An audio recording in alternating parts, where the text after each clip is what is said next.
कौन से नबी पत्थर पर लाठी मारकर पत्थर से पानी निकालते थे?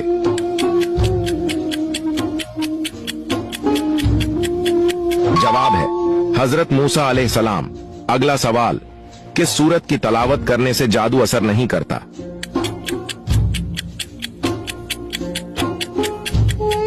जवाब है सूरत अल बकरा।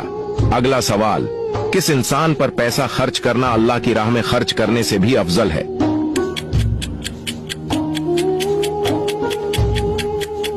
जवाब है बीवी पर।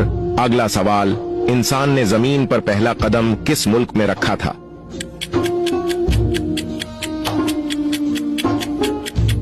जवाब है श्रीलंका में। अगला सवाल, क्या आप जानते हैं कि वजू में कितने फराइज हैं?